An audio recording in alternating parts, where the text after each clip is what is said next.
Em nosso encontro de hoje, nós vamos começar a abordar o nosso princípio da gestão de crise, né? Nos últimos encontros, nas últimas semanas, a gente lidou com o princípio anterior da tomada de atitude e quando a gente age, muitas vezes podemos ter dificuldades ou até crises.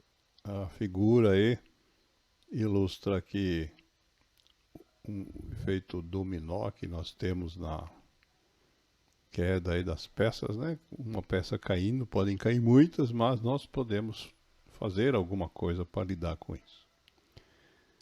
Essa questão, só para lembrar, né? Nossos princípios formam o primeiro pilar da nossa metodologia.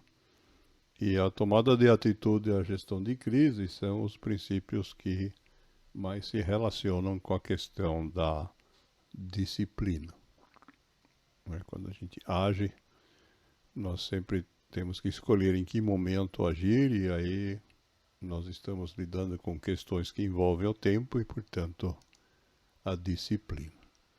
O enunciado desse princípio, ele diz que muitas mudanças positivas surgem de crises bem administradas. Isto é, o que nós precisamos é entender que as crises fazem parte do processo, precisamos aprender a administrá-las adequadamente, para que então, da maioria delas, a gente possa derivar mudanças positivas. E para ilustrar esse conceito, né, vamos inicialmente trazer aqui algumas quantas reflexões de pensadores famosos. Quando a gente está em crise, é comum a gente falar que estamos no fundo do poço. E quem inventou essa analogia, pelo menos por escrito, a primeira vez mais antiga que nós encontramos é do Aristóteles. Na antiga Grécia, né? Há 2.400 anos já usou essa analogia para dizer que no fundo do poço, ou no fundo de um buraco, onde a gente só consegue olhar para cima, né? Porque se olhar para o lado só enxerga as paredes do poço. É exatamente nesse lugar que acontece de descobrirmos as estrelas. Quando a gente está no chão aberto, muitas vezes a gente sequer olha para cima, né? E quando a gente está no fundo do poço, a gente é obrigado a olhar para cima, né? Porque do resto não dá para enxergar nada. Essa analogia do fundo do poço, né, é muito comum ser utilizada, né, pelas pessoas que acabam desenvolvendo adicções, né? Temos aqui um exemplo, a Britney Spears, né, confessando aqui que os demais achavam que ela estava no fim e que ela realmente estava próxima do fim, né? É um fundo de poço, mas ela conseguiu enxergar as estrelas, como diz Aristóteles, e dar a volta por cima. Essa crise não precisa ser apenas relacionada ao tema da adicção, né? Nós vivemos num mundo onde existem diversos tipos de crises, né? Outra crise, por exemplo, que é trabalhada pela Greta Thunberg, né, ativista sueca, é a crise climática. E o que ela diz que a gente só pode resolver uma crise quando a gente trata a crise como uma crise. Quando a gente não aceita que temos uma crise, então a gente acaba ficando impossibilitado de resolver, o que é basicamente uma outra forma de falar daquilo que os psicólogos chamam de negação. Quando a gente tem uma dificuldade, muitas vezes a primeira tendência é a gente negar que ela existe, para não ter que encarar essa dificuldade. E quando a gente faz isso, então, usando as palavras da Greta Thunberg, temos uma crise sendo tratada como uma não crise.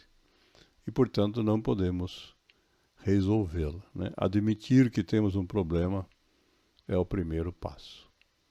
Se, pelo contrário, a gente ficar dominado pelo medo, então, como diz o Bertrand Russell, né, filósofo britânico que viveu na maior parte do século XX, né, o medo vai fazer com que a gente acabe agindo de uma forma que os problemas aumentem, né?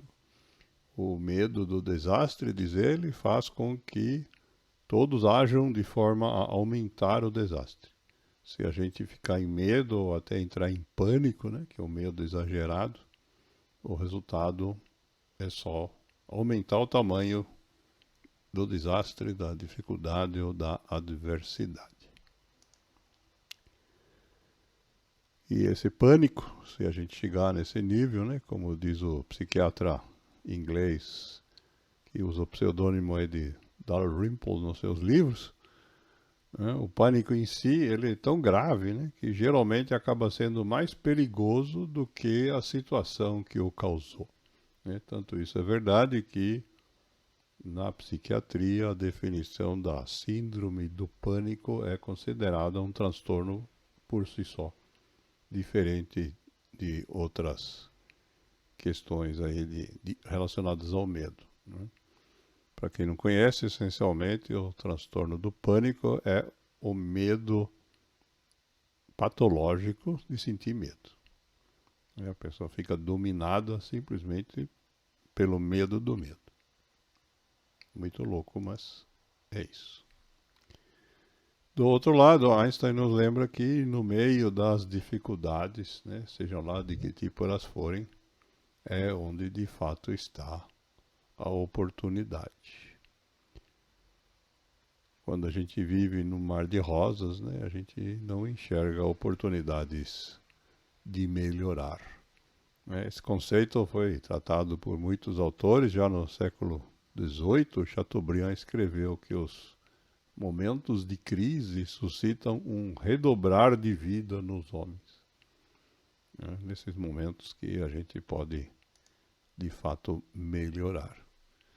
E aí é bom lembrar, né, que, como o Kennedy fez nessa frase que ele deixou para a gente, né, foi presidente dos Estados Unidos, assassinado em 1963, sobre como que se escreve o conceito de crise em chinês, né? Para quem não sabe, o chinês é escrito com um sistema que basicamente emula desenhos, né? Os caracteres chineses são milhares, né? O alfabeto deles é extremamente complexo. E a palavra crise, nos lembra o Kennedy, é escrita compondo-se de 2 caracteres. Um deles representa o conceito de perigo e o outro representa o conceito de oportunidade. Os dois juntos formam em chinês a palavra crise. Então, esse é o momento que a gente tem, de fato, perigo e oportunidade simultaneamente.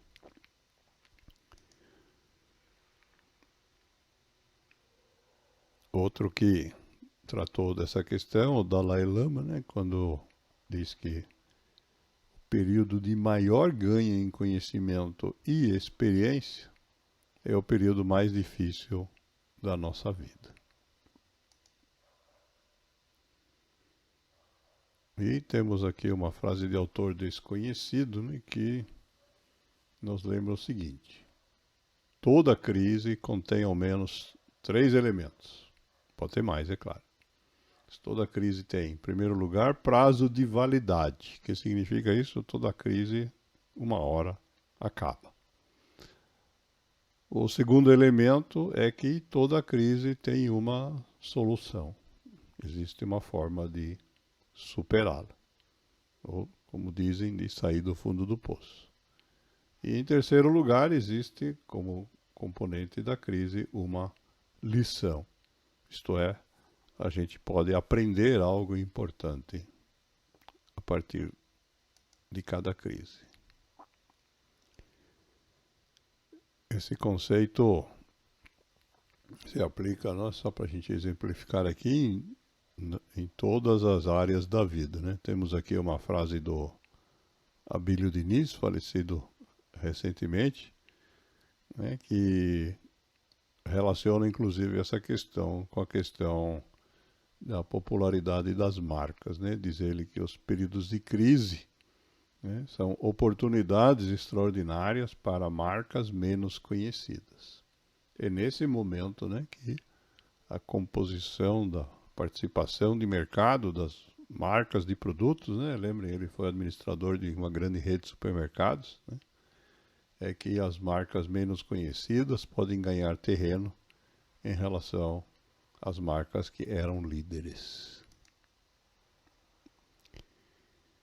E temos aqui uma reflexão um pouquinho mais longa do Albert Einstein que acho que vale a pena a gente refletir a respeito. Diz assim: não pretendemos que as coisas mudem se sempre fazemos o mesmo. A crise é a melhor bênção que pode ocorrer com as pessoas e países, porque a crise traz progressos. A criatividade nasce da angústia, como o dia nasce da noite escura. É na crise que nascem as invenções, os descobrimentos e as grandes estratégias. Quem supera a crise, supera a si mesmo sem ficar superado. Quem atribui à crise seus fracassos e penúrias, violenta seu próprio talento e respeita mais os problemas do que as soluções. A verdadeira crise é a crise da incompetência. Sem crise não há desafios. Sem desafios, a vida é uma rotina, uma lenta agonia. Sem crise, não há mérito. É na crise que se aflora o melhor de cada um.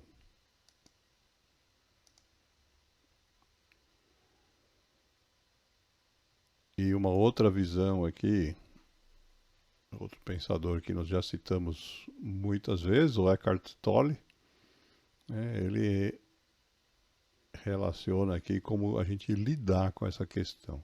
Diz ele: quando você cria um problema, você cria dor. A gente sente dor, né, quando nós temos o problema. Tudo que é necessário, diz ele, é uma decisão simples. Não importa o que acontecer, eu não criarei mais dor para mim mesmo. Eu não criarei mais problemas. Os problemas vêm. Mas muitas vezes a gente fica nós mesmos pensando e inventando, dificultando o próprio processo e criando ainda mais dificuldades.